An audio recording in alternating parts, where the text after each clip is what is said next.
اس کا مقام کہاں ہوتا ہے، کہاں اس کو ہم تلاش کر سکتے ہیں؟ عام طور پر ردیف سے پہلے، اور اگر ردیف نہیں ہے تو شعر کا آخری لفظ ہمارے پاس قافیہ ہوگا۔ یہ تو کچھ بنیادی باتیں ہو گئی ہیں۔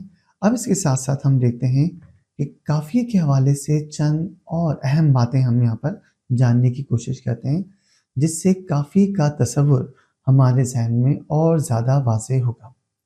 تو پہلا دیکھیے ہمارے پاس کہ لفظ قافیہ کی عربی جمع قوافی اور اردو جمع قافیوں اور قافیے ہیں۔ اب یہاں پر آپ ایک نقطہ اپنے ذہن میں ذہن نشین کر لیجیے۔ دیکھیے، جب کوئی کسی بھی زبان سے ایک لفظ دوسری زبان کا حصہ بنتا ہے تو جو زبان اسے قبول کرتی ہے وہ اس لفظ کو اپنے سانچے کے مطابق، اپنی ضرورت کے مطابق، اپنی روایت کے مطابق ڈھال بھی لیتی ہے۔ کبھی کبھی لفظ کا تلفظ تبدیل ہو جاتا ہے، کبھی اس کی ہجے میں تبدیلی ہوتی ہے، بعض دفعہ وہ لفظ ویسے ہی قبول کر لیا جاتا ہے، لیکن اس کی جمع بنانے کا انداز وہ زبان اپنے لحاظ سے اس کو طے کرتی ہے۔ تو قافیے کی عربی جمع قوافی ہے، جیسے عالم عربی زبان کا لفظ ہے اور اس کی عربی جمع علماء ہوتی ہے، لیکن اردو کا اپنا ایک مزاج ہے، اردو کا اپنا ایک انداز ہے، اس میں بھی جمع بنائی جاتی ہے۔ تو ہم اکثر آپ نے دیکھا ہوگا ہم علماء کی جگہ پر عالموں بھی استعمال کرتے ہیں کہ میری 2 عالموں سے ملاقات ہوئی، اس محفل میں اتنے عالم تشریف لائیں گے، تو ہم عالموں اس طرح کے الفاظ، یعنی یہ اردو کے انداز سے ہم نے اس کی جمع بنا لی۔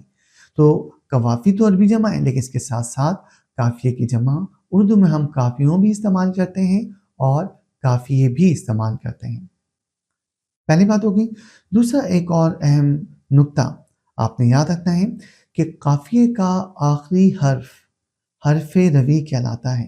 دیکھیے، یہ وہ آخری حرف ہوتا ہے جس کی وجہ سے الفاظ کے جو قافیے ہوتے ہیں ان کی آواز ایک جیسی ہوتی ہے، تو اس کے بغیر قافیہ نہیں ہو سکتا۔ آپ نے نوٹ کیا ہوگا پچھلی سلائیڈ میں جو ہمارے 2 قافیے تھے، تجارت اور قیادت، اگر آپ غور کریں تو اس میں آخری ہمارے پاس جو حرف ہے تجارت، اور قیادت میں بھی کون سا لفظ ہے؟ تے۔ تو اسی تے کی وجہ سے، کیونکہ دونوں الفاظ میں یہ یکساں ہے، ایک جیسا ہے، اس وجہ سے یہ ہم آواز ہیں۔ ایسے حروف جو کسی بھی قافیے کے آخری حروف ہوتے ہیں، آخری حرف ہوتا ہے، یہ وہ حرف روی کہلاتا ہے۔ تو حرف روی اگر نہ ہو تو قافیہ نہیں ہوگا۔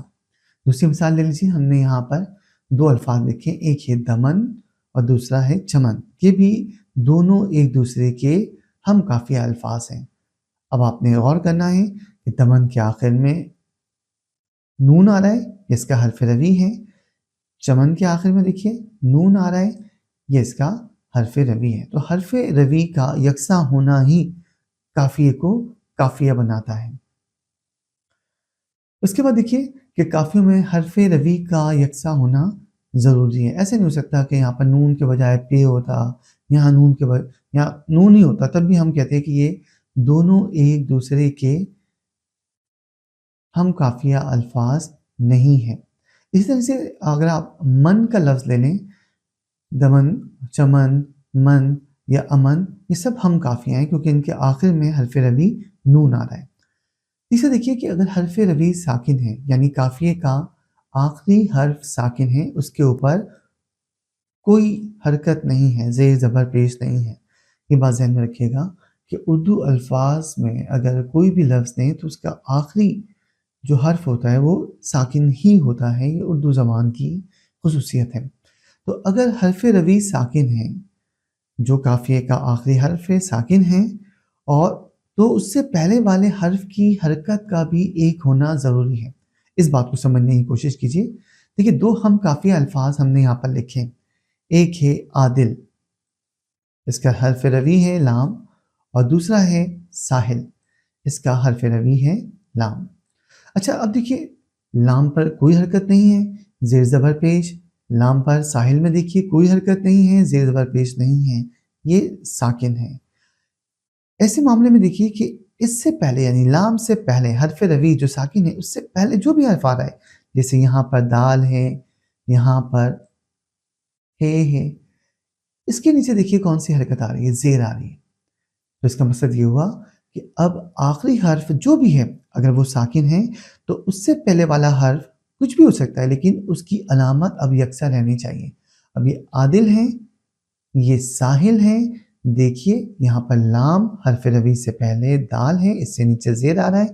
یہاں پر حرف روی لام ہے، ساکن ہے، اس سے پہلے ہے آ رہا ہے، اس کے نیچے بھی زیر آ رہا ہے. اب فرض کیجئے میں کہوں کہ جناب بادل، کہ اس کے آخر میں بھی لام آ رہا ہے اور یہ بھی اس کا ہم قافیہ ہے، تو یہ بات درست نہیں ہے. کیوں نہیں ہے؟ کہ لام تو ساکن ہے، اس سے پہلے جو دال جو حرف آ رہا ہے اس سے پہلے زبر آ رہا ہے. اور ابھی ابھی ہم نے اس میں دیکھیے نقطہ نمبر 3 میں یہی بات سمجھنے کی کوشش کی ہے کہ حرف روی اس پر کوئی حرکت نہیں ہے، تو اس سے پہلے والے حرف پر جو بھی حرکت ہوگی زیر زبر پیش وہی تمام قافیوں میں ہونی چاہیے. اب دیکھیں ساحل کا قابل ہو سکتا ہے، لام حرف روی ساکن ہے، اس سے پہلے بے آ رہا ہے اور اس کے نیچے زیر موجود ہے، تو یہ اس کا بالکل درست قافیہ ہے. چوتھے نقطے کی طرف آتے ہیں کہ اگر حرف روی ساکن ہے اور اس سے پہلے واو ہے، یہ ذرا نوٹ کیجئے گا کہ حرف روی جو بھی ہے ساکن ہے، اس سے پہلے واو آ رہا ہے یا پھر یہ آ رہا ہے یا الف. یہ 3 حروف آپ نے یاد رکھتے ہیں. کوئی بھی قافیہ ہے، آخری حرف روی ساکن ہے، لیکن اس سے پہلے دیکھیے یہاں پر دال ہے، اس طرح بے آ رہا تھا، واو نہیں تھا، یہاں پر لام نہیں تھا، الف نہیں تھا. اگر حرف روی سے پہلے واو یہ الف آ رہا ہو اور یہ بھی ساکن ہو، تو ان کے ساکن ہونے کا مطلب یہ ہوا کہ واو یہ الف بھی اپنے سے پہلے والے حرف کے ساتھ ملا کر پڑھے جا رہے ہوں گے. تو پھر کیا ہوگا؟ جو بات یہاں ہوئی تھی کہ ہم حرف روی سے پہلے جو حرف ہوتا ہے اس کی حرکت بھی یکساں ہونی چاہیے، کیونکہ یہاں پر معاملہ یہ کہ حرف روی ساکن ہے اور اس سے پہلے واو یہ الف بھی ساکن ہے. تو اب ہمیں جس حرکت پر توجہ دینی ہے وہ واو یہ الف پہ تو ہے ہی نہیں، اس سے پہلے والے حرف پر جو حرکت ہے وہ حرکت آگے کے جتنے بھی ہم کافی الفاظ آئیں گے ان پر بھی یکساں ہونے چاہیے. وہ کیسے؟ دیکھیے تو کہتے ہیں کہ اس کے ہم کافی الفاظ میں بھی ایسا ہونا ضروری ہے اور ان حروف سے قبل آنے والی حرکت کا آنا بھی ضروری ہے. مثلا دیکھیے یہاں پر لکھا ہوا ہے حور، اگر آپ غور کریں تو آخر میں اس کے رے موجود ہے، یہ حرف روی ہے، یہ ساکن ہے. اب اس سے پہلے جو واو ہے، واو یہ الف، یہاں پر واو ہے، یہ بھی ساکن ہے. یہ کس سے ملا کے پڑھا جا رہا ہے؟ یہ ہے کے ساتھ ملا کر پڑھا جا رہا ہے. تو اب ہے کے اوپر جو علامت آ رہی ہے اگر آپ غور کریں تو نظر آ رہی ہوگی یہ پیش ہے. تو اس کا مقصد یہ ہوا کہ آگے آنے والے جتنے بھی ہم قافیہ الفاظ ہوں گے اس میں آخری کا حرف رے یعنی حرف روی تو یکساں ہوگا، اس سے پہلے واو آنا چاہیے، لیکن اس سے پہلے جو بھی حرف آ رہا ہے اس کے اوپر پیش ہونا چاہیے. اب یہاں پر ہم نے اور لکھا ہوا ہے، بظاہر تو صحیح لگ رہا ہے کہ آخری حرف روی اس سے پہلے واو، بالکل ہمیں یہ قافیہ لگ رہا ہے، لیکن ہم یہاں نوٹ کر سکتے ہیں کہ یہ صحیح قافیہ نہیں ہے. وجہ کیا ہے؟ کیونکہ حرف روی ساکن، اس سے پہلے واو ساکن ہے، تو اب اس سے پہلے جو حرف ہے اس کا لازمی طور پر اس کی جو حرکت ہے وہی ہونی چاہیے جس کے لیے ہم یہ قافیہ استعمال کر رہے ہیں، یعنی یہاں پر پیش ہے، تو یہ اور نہیں ہو سکتا. لیکن اگر اس کی جگہ پہ دیکھیں دوسرا لفظ آپ نے طول لیا ہوا ہے، یہ بالکل درست قافیہ ہے. آخری جو حرف روی ہے رے ساکن ہے، اس سے پہلے واو موجود ہے، یہ بھی ساکن ہے، اور اس سے پہلے کوئی بھی حرف آئے اس سے کوئی فرق نہیں پڑتا، لیکن اس حرف پر پیش ہونا چاہیے اور یہاں پر پیش موجود ہے، یہ اس کا درست قافیہ ہے. اس کے بعد آخر میں ایک اور نقطہ سمجھ لیجیے تو انشاءاللہ تعالیٰ آج کا یہ ہمارا موضوع اپنے اختتام کو پہنچے گا کہ قافیوں کے آخر میں ایک حرف کا یعنی حرف روی کا تو بار بار آنا ضروری ہے ہی، مگر ایک سے زیادہ جتنے حروف بار بار آئیں گے تو قافیوں میں اتنا ہی حسن پیدا ہوگا. مثلا دیکھیے رحمان، اس کا آخری جو حرف روی ہے وہ ہے نون، لیکن نون سے پہلے آ گیا الف، الف واو یا یہ آ جائے اور ساکن ہو جیسا کہ یہاں پر ہے، تو اس سے پہلے والا جو بھی حرف ہے یہاں پر میم ہے وہ زبر کے ساتھ پڑھا جا رہا ہے رحمان. تو اب لازمی طور پر نون اور الف سے پہلے جتنے بھی حروف آئیں ان پر زبر ہونا چاہیے،